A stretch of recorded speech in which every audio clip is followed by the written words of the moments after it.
আমি কিছু নিরপরাধ মানুষের মুক্তির লাগা মিছিল লেখেছিলাম। হঠাৎ হঠাৎ চারিদিক থেকে গোলাগুলির আওয়াজ, মানুষগুলো এলোমেলো ছোটাছুটি করতেছে।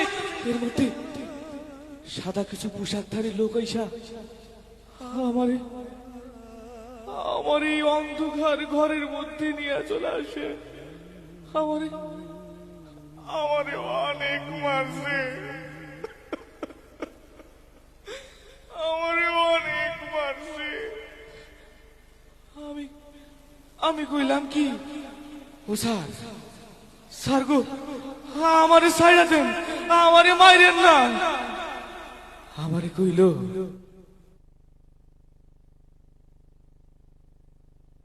আসে সে বের হয় মৃত, লাশ হয়ে বের হয় লাশ।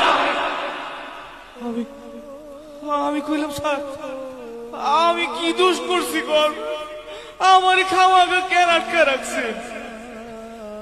কইল, তুই শিবির করস, তোর বড় অপরাধ, তুই সব কিছু বড় অপরাধ, তুই শিবির করস, ইসলামী আন্দোলন করস, ইসলাম কায়েম করস।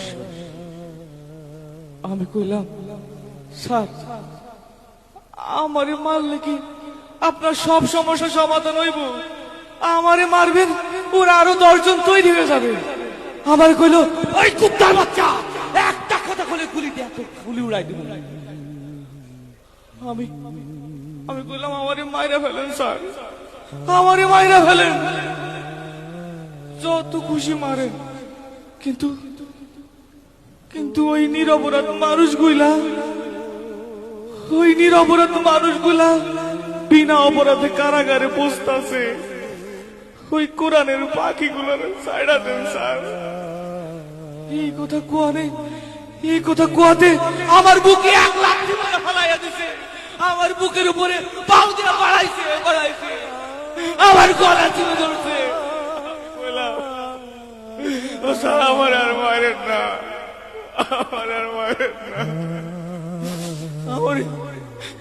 আমার কুকুরের মতো মারছে।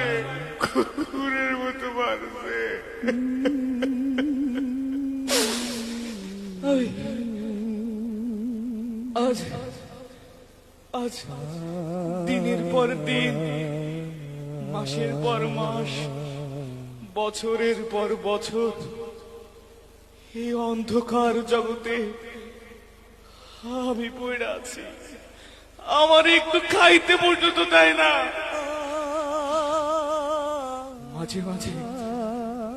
মাঝে মাঝে পোড়া লাশের গন্ধ ভেসে আছে, মাঝে মাঝে বাচ্চার চিৎকারের আওয়াজ শোনা যায়,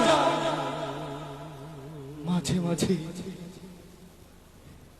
মানুষের চিৎকারের আওয়াজ শোনা যায়। আমি স্যারে কইলাম, ও স্যার, আমি মনে আর বেশি দিন বাঁচবো না, আমার মায়ের লাগে একটু কথা কয়ে দেবেন। আমার মাটারে সেই কত বছর আগে দেখছি, আমার মায়ের লাগে একটু কথা কয়ে দিবেন স্যার। কইল, তোরে যখন আমরা ধইরা নিয়ে আসি, তোর মা তোর শোকে কাতরাতে আরো অনেক বছর আগে মইরা গেছে।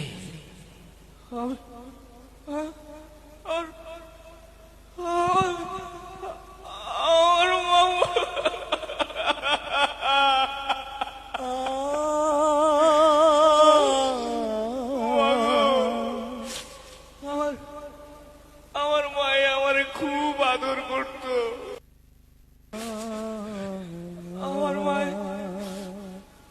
আমার মায়ে আমারে কোলে করে আমার মুখে ভাত তোলা খাওয়াইতো, আমার কপালে হাত দিয়া ঘুম পড়াইতো।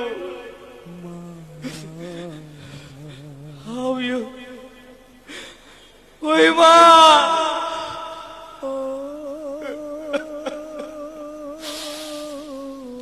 মাগো, তুই কোনে গেলি রে মা? আমার খুব ক্ষুধা লাগছে রে মা, আমি ভাত খাবো রে মা। ও মা, আমি আমি আইতাছি মা, আমি তোর কাছে আইতাছি। এই এই স্বাধীন বাংলাদেশে আমার জায়গা হইল না রে মা। মা, মা, আমি আইতাছি মা। মা, মা, মা,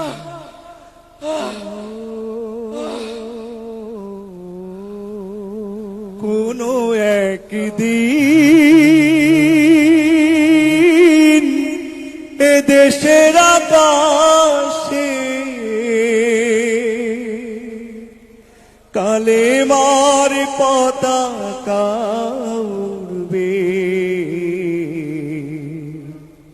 সেদিন সবাই